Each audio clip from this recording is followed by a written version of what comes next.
안녕하세요. 이관수TV의 노블리 이관수 농사입니다. 오늘부터는 좀 사례를 들어서 여러가지 우리 일상생활에서 여러분들이 진짜 유익하게 알아야 되고 꼭 반드시 필요한 노동법을 좀 전달할까 합니다. 그 첫 번째 시간으로요, 제가 채용에 대한 내정을 한번 준비해봤어요. 여러분들 취업 많이 하시잖아요, 요새. 채용을 해서 이제 최종적으로 합격해서 일을 합니다. 최근에도 그런 사례가 있었어요. 자, 우리 A군 2025년 1월 1일부터 최종적으로 합격을 했으니까 이제 우리 회사로 나오시기 바랍니다.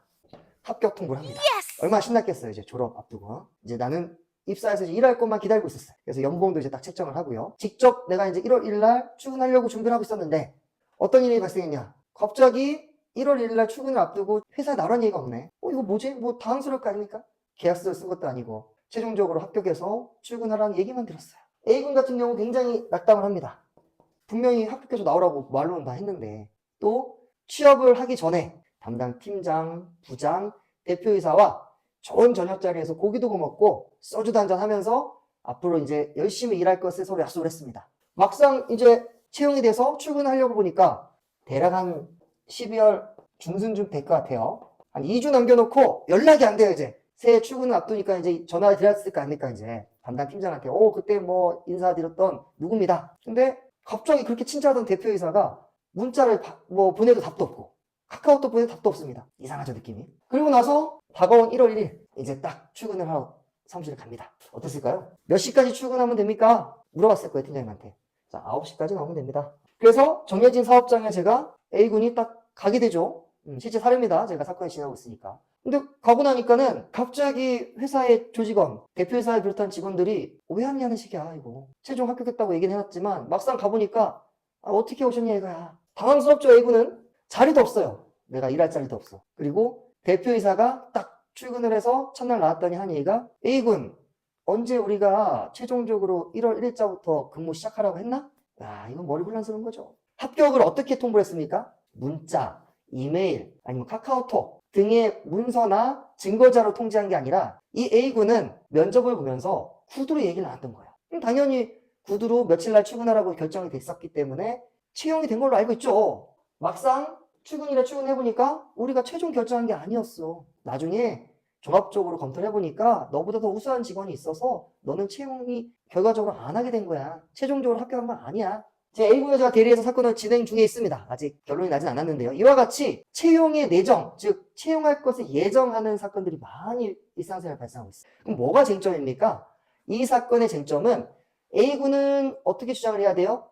최종 합격 통보를 받아서 정당한 이유 없이 갑자기 해고됐다. 회사는 어떻게 주장해야 됩니까? 무슨 소리야? 너 최종적으로 합격한 게 아니었어. 그냥 우리가 면접을 보고 같이 상견례를 하면서 같이 일을 할 수 있을지를 파악해 본 거였어. 회사 입장, A군의 입장에서 뭐가 제일 중요한 쟁점이 됩니까? 최종적인 합격 통지를 했는지 안 했는지. 각자 이제 입증을 하는 겁니다. 그래서 A군에 대리한 노블리 이관수 농사 어떻게 했겠습니까? 당연히 합격 통보했었던 녹취는 전혀 없어요. 증거는 진짜 없습니다. 그러나 간접 증거로 당시에 상견례자를 했던 내역들, 그날 택시를 타고 온 내역들, 또 중간에 대화를 하면서 연락을 취했을 때 답을 왔던 카카오톡 내역들, 또 화기애애하게 함께 소통했었던 다른 직원들과의 대화 내역들을 근거로 해서 사회 통념상 혹은 제3자 전혀 이해관계 없는 사람들이 봤을 때 이 정도면은 합격했다고 인식할 만하네. 합격 통보했으니까 이렇게 나오지? 라는 주장을 하고 있고, 반대로 이제 사측의 노무사, 회사 쪽 대리하는 노무사 입장에서는 무슨 소리야, 말도 안 돼. 언제 우리가 통보서 줬니? 같이 일할 수도 있을 거다. 라는 취지의 얘기는 했을 수 있어. 그러나 최종적으로 합격했으니까 몇 월 며칠까지 연봉 몇 천만 원에 얼마까지 지급하고 일을 해. 라고 한 건 없어. 이러한 사건들이 있을 때 뭐가 중요하다고요? 각각의 주장을 입증할 수 있는 게 굉장히 중요하다 했잖아요. 그래서 취업을 앞둔 우리 취업 준비생 여러분, 만약에 보통 대기업 같은 경우에는 사실 통보서를 줘요. 최종 합격 몇 차, 1차, 2차, 3차 결과적으로 최종 합격됐습니다. 그러나 아직까지도 규모가 크지 않은 사업장에서는 이러한 절차적인 서식들이 부족할 수 있습니다. 그리고 면접만으로 채용할 수도 있고요. 그렇기 때문에 최종 합격이 됐다라고 내가 생각했다면은 감사합니다. 몇 월 며칠자 합격을 해주셔갖고 성실히 일하겠습니다. 뭐라고요? 감사합니다. 저를 채용해주셔서 너무 감사하고요. 앞으로 1월 1일자부터 열심히 일하겠습니다. 이게 굉장히 중요한 얘기예요. 여러분들이 최종 합격 통보서를 문자로 받든 이메일로 받으면 문제가 없습니다. 하지만 직접적인 내가 합격의 통보서가 없다고 가정을 한다면 반대로 내 스스로가 증거가 있어야 되잖아. 그죠?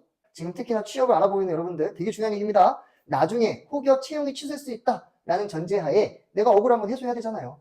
채용 내정의 취소가 최종적으로 부당한 해고로 인정되면요. 그 해고기간의 임금 수개월치를 받고 복직해서 일을 할 수도 있어요.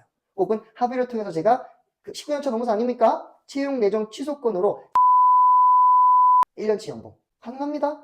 이 직원이 내가 채용을 결정 안 했는데 들어와서 일을 시키게 되면은 힘들잖아요, 회사도. 알았어, 그러면 조정하자. 그래서 1년치 연봉을 주고 합의를 합니다. 이런 중요한 결정적인 자료는요, 스스로 확보해야 돼요. 근데 어떻게 확보합니까? 우리가 눈치 없이 몇 월 몇 일자 최종 합격된 것을 확인시켜 주십시오. 돼요, 안 돼요? 회사 입장에서 이상하잖아요. 들어오기도 전부터 그랬어. 그게 아닙니다. 열심히 일하겠습니다. 몇 월 며칠자 저를 합격시켜서 너무 감사하고요. 최선을 다해서 일하겠습니다. 그거 하나 하면 끝나는 거예요. 거기에 그래 열심히 해보자 혹은 아무런 대답이 없더라도 묵시적 동의가 되는 거야. 합격해서 내가 열심히 일하겠다는데 그걸 확인하고 나서 아무런 답도 안 하더라도 합격을 인정하잖아. 그죠? 이와 같이 일상생활에 우리가 필요한 노동법적인 요소들 가감없이 앞으로 소통할 거고요. 좀 더 다양한 사례들을 통해서 여러분들과 소통하기 위해서 노력하는 노블리 이관수 노무사가 되겠습니다. 감사합니다.